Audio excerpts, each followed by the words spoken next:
হরে কৃষ্ণ, নতুন একটি ভিডিওতে আপনাদেরকে স্বাগত জানাচ্ছি। আজকের ভিডিওতে আমরা জানবো কার্তিক ব্রত দামোদর দীপদান সম্পর্কে।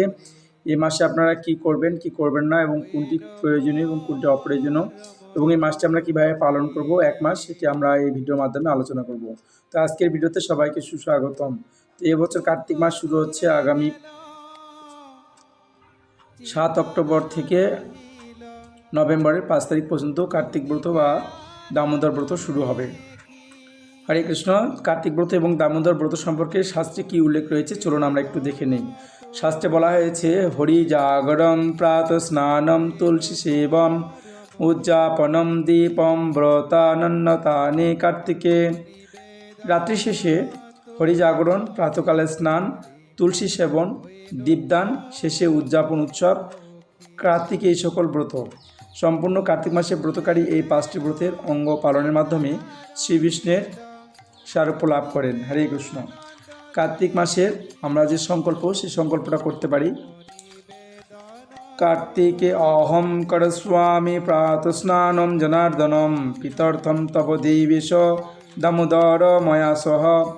অনুবাদ এখানে বলছে, হে জনার্দন, হে দেবেশ, হে দামোদর, শ্রী রাধিকা সহ আপনার প্রীতির জন্য কার্তিকে আমি প্রাতঃস্নান করছি। হরি ভক্তি বিলাস 16 বিলাস 172।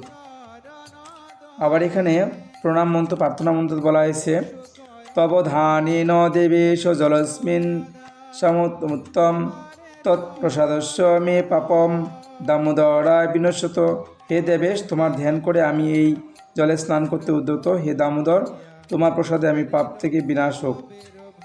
এভাবে আপনারা সংকল্প মন্ত্র এবং প্রণাম মন্ত্র করবেন এবং তারপরে আপনারা অর্ঘ্যদান করতে পারেন।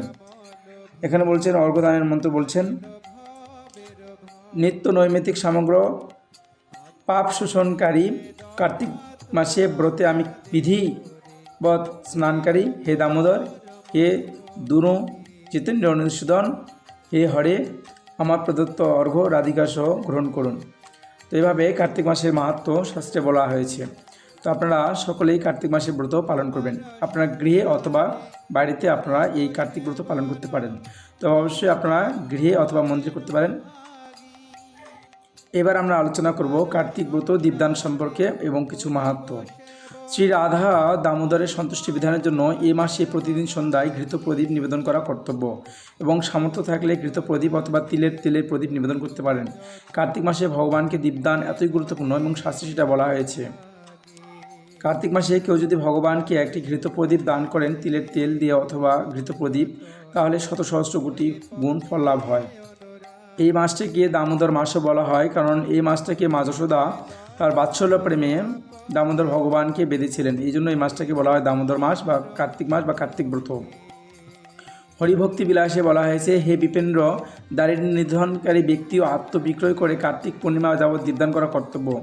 ত্রিভুবনে এমন কোনো পাতক নেই যা কার্তিক শ্রীকেশবের অগ্রে দীপদান করতে শোধন করতে পারে। হরিভক্তি বিলাস 16 বিলাস 121 অনুচ্ছেদ। পদ্মপুরাণে আরও বলা হয়েছে, দীপাবলির এই দিনটিতে ভগবান শ্রী রামচন্দ্র সীতাসহ লক্ষ্মী নারায়ণের উদ্দেশ্যে দীপদান করা হয়। দীপদানের মাহাত্ম্য সম্পর্কে হরিভক্তি বিলাসে বলা হয়েছে, হে দেবর্ষি, যারা সহস্র সহস্র পাপে পাতকী, তারা যদি কার্তিক মাসে শ্রীহরির প্রীতির উদ্দেশ্যে দীপদান করেন, তাহলে তারা সমস্ত পাপ থেকে মুক্ত হবেন। যারা নিজে দীপদান করতে পারেন না, তারা যদি অন্যের প্রদত্ত দ্বীপকে প্রভাবিত করে এবং নিবদিব দ্বীপের শোলটা বাড়িয়ে দেয়, উজ্জ্বল করে তোলে, তাহলে হরি অত্যন্ত প্রসন্ন হন তার প্রতি। হরে কৃষ্ণ। কার্তিক মাসে অন্যের প্রজ্বলিত প্রদীপ প্রভাবিত করলে যে ফল লাভ হয়, ইষ্ট মহাযজ্ঞ সাধনে সে ফল লাভ হয় না। অন্যের প্রদত্ত প্রদীপ প্রবোধন এবং বৈষ্ণবের সেবার দ্বারা রাষ্ট্রযজ্ঞ অশ্বমেধ যজ্ঞে ফল লাভ হয়। একবার একটি ইঁদুর কার্তিক মাসে একাদশীতে মন্দির প্রজ্বলিত প্রদীপের ঘি খাওয়ার সময় অজান্তে দ্বীপের উজ্জ্বল বাড়িয়ে দেয় এবং এর ফলে সে ভগবদ্ধাম প্রাপ্তি হয়। হরিভক্তি বিলাস। কার্তিক মাসে আপনারা আপনাদের পিতৃপুরুষের উদ্দেশ্যে অথবা ভগবান শ্রী হরির উদ্দেশ্যে আপনারা আকাশদ্বীপ নিবেদন করতে পারেন। আকাশদ্বীপ নিবেদন সম্পর্কে শাস্ত্রে বলা হয়েছে, হরিভক্তি বিলাসে, শ্রীহরির মন্দির শিখরে যখন দীপদান দেওয়া হয়, তখন পাপরাশি দূরীভূত হয়। শুদ্ধ ব্রাহ্মণকে সমগ্র পৃথিবী সমস্ত দান করলে যে পুণ্য অর্জিত হয়, তা মন্দিরের উপরে প্রদীপ দানের 16 ভাগের 1 ভাগও নয়। হরিভক্তি বিলাস 16 বিলাস 130 31 অনুচ্ছেদ। যিনি মন্দিরে এবং মন্দিরের বাইরে যিনি দীপমাল্য রচনা করেন তিনি বিষ্ণু পার্ষদ হতে পারেন। এবং ভগবদ্ধামে গমনকালে দেবতারা তার জন্য দীপ নিয়ে দাঁড়িয়ে থাকেন। দীপদানের মাহাত্ম্য সম্পর্কে আরও বলা হয়েছে পদ্মপুরাণে, যদি কেউ ভগবান শ্রী দামোদরের উদ্দেশ্যে আকাশ, দ্বীপ এবং জলে প্রদীপ প্রদান করেন তিনি ধনবান, ঐশ্বর্যবান, সমৃদ্ধিশালী সপুত্র ঐশ্বর্য লাভ করেন। এছাড়াও বৈষ্ণব গৃহে, তরুমূলে, গোশালায়, দুর্গম বনপথে শ্রীহরির উদ্দেশ্যে যিনি প্রদীপ প্রদান করেন তার মহাফল লাভ হয়। সমগ্র কার্তিক মাস তথা দামোদর মাসে মাসকালাই ডাল এবং আমিষাহার বর্জন করে ভগবান শ্রী দামোদরের উদ্দেশ্যে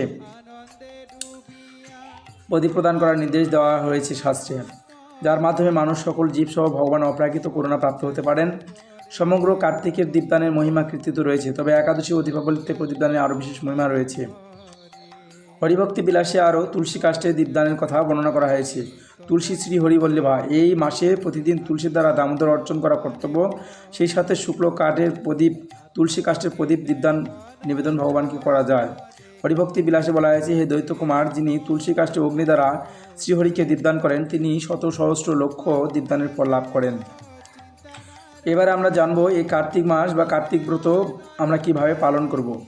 তো প্রতিদিন ব্রাহ্ম মুহূর্তে উঠে প্রাতঃ স্নান করে মঙ্গল আরতিতে যোগদান করা উচিত। হরিভক্তি বিলাসে উল্লেখ রয়েছে, কার্তিক মাসে ব্রাহ্ম মুহূর্তে দামোদরের জাগরণ পূর্বে শয্যা ত্যাগ করলে শত সহস্র গাভীদানের ফল লাভ হয়। এবং জ্যৈষ্ঠ মাসের সহস্র জলধেনু এবং জলের দানের যে ফলে কার্তিক মাসে প্রাতঃ স্নানের সে ফল লাভ হয়।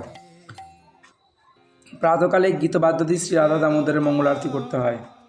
আপনারা এই দামোদর মাসে যারা 16 মালা প্রতিদিন জপ করতেন, এখন কম করে এখানে বলা হয়েছে নির্দেশ এরকম যে কার্তিক মাসে আপনারা 24 মালা, 32 মালা, 48 মালা, 64 মালা, তদুত্তর 1 লক্ষ জপ করতে পারেন। আপনার তীর্থে ধামে গমন করতে পারেন, গঙ্গায় যমুনায় স্নান করতে পারেন। এই সকল পুণ্যকর্মে শত সহস্র কোটি লক্ষ গুণ ফল লাভ হয়। এবং প্রতিদিন দামোদর অষ্টকম, জগন্নাথ অষ্টকম, রাধাকৃষ্ণ অষ্টকম এবং আপনারা এগুলো দৈনিক পাঠ করতে পারেন। এবং দামোদর অষ্টকম, অর্চন, আকর্ষণকারী, সত্যব্রত, মণিকৃত দামোদর অষ্টকম আমাদের পাঠ করা এবং কীর্তন করা, শ্রবণ করা উচিত।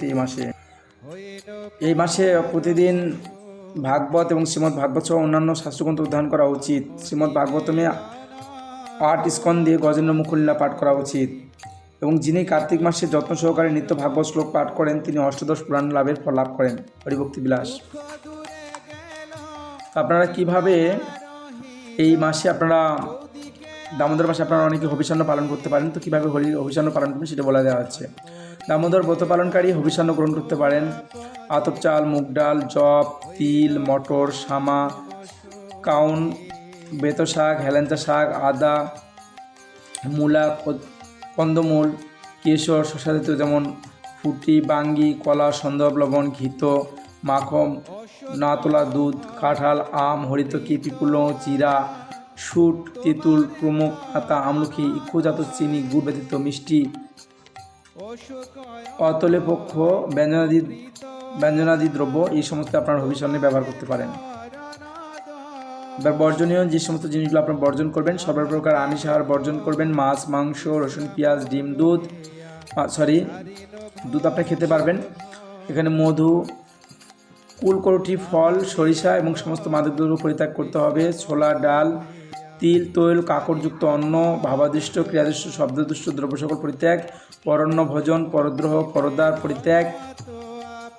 দামোদর মাসের দেবতা, বেদ, গুরু, ব্রতী, স্ত্রীলোক, রাজা এবং মহাজনের নিন্দা পরিত্যাগ করবেন। এবং জন্তুর অঙ্গভূত চূর্ণ, আমিষ ও ফলের মধ্যে জাম্বির অর্থাৎ গোড়ালেবুর আমিষ, ধান্যর মধ্যে মসুরিকা, পর্যুষিত অন্য আমিষ, গাভী, ছাগ, মহিষ ব্যতীত অন্যান্য দুগ্ধ আমিষ, ব্রাহ্মণের বিকৃত সর্বপ্রকার লবণ, ভূমিজাত লবণ, তাম্রস্থিত গর্ভ, চর্মস্থিত জল ও নিজের জন্য পাপাচিত অন্ন এগুলো বর্জন করতে হবে। ব্রহ্মচর্য পালন অর্থাৎ ভূমিসজ্জা, অমৈথুন, পলাশ পাত্রে ভোজন, একাহার দামোদর মাসে প্রশস্ত। রজস্বলা, নারী, মেষল, পতিত, প্রাপ্ত ব্যক্তি, দেশী, বেদবাহ এবং সকল ব্যক্তির সাথে আলাপ করবেন না। এই সকল ব্যক্তির দৃষ্টিকৃত এবং কাকদৃষ্ট অন্ন, সুতাকা অন্ন, দ্বিপাচিত অন্ন এবং দগ্ধান্ন গ্রহণ করবেন না। পেঁয়াজ, রসুন, মস্তাক, ছত্রাক, গাজর, ললিতা, কেমুক নামক মূলা শাক এবং সজনে এই সকল পরিত্যাগ করবেন। কার্তিক মাসে বিশেষ করে বটবটি, সিম, কলমি শাক, বেগুন, আচার বর্জনীয়। হরে কৃষ্ণ। এই মাসে কার্তিক মাসে আপনারা নিয়ম সেবার মাস, প্রতিদিন আপনারা নিয়ম পালন করবেন এবং প্রতিদিন মঙ্গল আরতি করা এগুলো করবেন। এবারে জানিয়ে দিচ্ছি যা যা করবেন কার্তিক মাসে, এটা আপনাদের জন্য অত্যন্ত গুরুত্বপূর্ণ। নিত্য মঙ্গল আরতি এবং গুরু পূজায় অংশগ্রহণ করা, নিত্য ভাগবত ক্লাসে যোগদান করা, হবিষান্ন গ্রহণ করা, সন্ধ্যা আরতিতে অংশগ্রহণ করা এবং দামোদরে দীপদান করা, বেশি সংখ্যক 24, 28, 48 এবং 64 1 লক্ষ মালা জপ করা, সকাল সন্ধ্যা প্রতিদিন তুলসী পূজা এবং পরিক্রমা করা, 3 বেলা মন্দির পরিক্রমা করা, বেশি সংখ্যক গ্রন্থ প্রচার করা, প্রতিদিন দামোদর অষ্টকম পাঠ করা এবং লীলা পুরুষোত্তম ভগবান শ্রীকৃষ্ণ গ্রন্থ, শ্রীমদ্ ভগবদ্গীতা চতুর্থ এবং শ্রীমদ্ ভাগবতম গ্রন্থ পাঠ করা। দামবন্ধন লীলাটি অত্যন্ত গুরুত্বপূর্ণ। এই মাসটি হচ্ছে দামোদর মাস, অর্থাৎ মা যশোদা ভগবান শ্রীকৃষ্ণকে বাৎসল্য প্রেমে দড়ি দিয়ে বেঁধেছিলেন বলে এই মাসটার নাম হচ্ছে দামোদর মাস।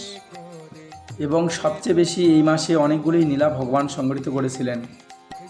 আপনারা গৃহে অথবা মন্দিরে তুলো এবং ঘৃত প্রদীপ তিলের তেল দিয়ে মেখে ভগবান শ্রীকৃষ্ণকে অর্থাৎ মা যশোদা দামোদরকে নিবেদন করতে পারেন, অথবা রাধা মাধবের চিত্রপটে আপনারা নিবেদন করতে পারেন। গণিতে জগন্নাথ বলদেব সুভদ্রা মহারানীকে আপনারা নিবেদন করতে পারবেন যাদের বাসায় দামোদর চিত্রপট নেই।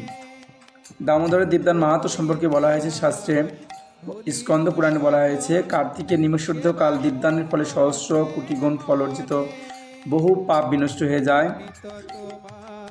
হে বিপেন্দ্র, যিনি কার্তিক মাসে কেশব প্রিয় দীপদানের মাহাত্ম্য শ্রবণ করেন, দীপদান করেন, পৃথিবীতে তার আর পুনর্জন্ম হয় না। কুরুক্ষেত্র সূর্যগ্রহণ, চন্দ্রগ্রহণে নর্মদা আদি স্নানের ফল লাভ হয়। কার্তিক মাসে তার কোটিগুণ ফল লাভ হয়। কার্তিকের দীপদান ঘৃত ও তিল দ্বারা প্রজ্বলিত হে মণিবর, তার অশ্বমেধ যোগ্য করা ফল লাভ হয়। কার্তিক মাসে জনার্দনের দীপদান ফল মন্ত্রহীন, ক্রিয়াহীন, শৌচহীন সকলেই সম্পূর্ণতা প্রাপ্ত হয়। কার্তিকে কেশবের অগ্রে দীপদান করলে তার সর্বযোগ্য ও যাজন সর্বতীর্থ স্নান ফল লাভ হয়। কার্তিকে যদি অল্পমাত্র দীপদানে যে ফল লাভ হয় তা শত শত যোগ্য এবং তীর্থস্নান দ্বারা সমস্ত প্রাপ্য নয়। সর্বপ্রকার অনুষ্ঠানহীন এবং সর্বপাপরত হলেও কার্তিকে দীপদান প্রভাবে পবিত্র হয়। হরে কৃষ্ণ। সুপ্রিয় গৌর ভক্তবৃন্দ, কার্তিক মাসে আপনারা আরেকটি করতে পারেন, সেটি হচ্ছে দীপদানের মাহাত্ম্য সম্পর্কে আকাশদ্বীপ সম্পর্কে বলা হয়েছে। আপনারা আপনাদের পিতৃপুরুষের উদ্দেশ্যে আপনারা প্রতিদিন দীপদান করতে পারেন। সেখানে শাস্ত্রে বলা হয়েছে, দামোদরায় নমস্য দামোদরায় নমস্য তুলায়াম লুলুয়া সহ প্রদীপন্তে প্রচমি নমনন্তায় বেদসে। অর্থাৎ কার্তিকে আকাশে শ্রী রাধিকা সহ দামোদর শ্রী ভগবানকে প্রদীপদান করছি, হে অনন্ত এবং ভগবান শ্রীকৃষ্ণ আপনাকে প্রণতি জ্ঞাপন করছি। হরে কৃষ্ণ। সুপ্রিয় গৌর ভক্তবৃন্দ, আজকে এই ভিডিওটির মাধ্যমে আমরা আপনাদেরকে জানিয়ে দিলাম কার্তিক ব্রত এবং মাহাত্ম্য এবং দীপদানের মাহাত্ম্য। আপনারা প্রতিদিন মন্দিরে, বাংলাদেশের সমস্ত ইস্কন মন্দির সহ সব জায়গাতে এই দীপদান অনুষ্ঠিত হবে। আপনারা অবশ্যই এই দীপদান করবেন। এই দীপদান শুরু হবে আগামী 7 অক্টোবর থেকে 5 নভেম্বর পর্যন্ত।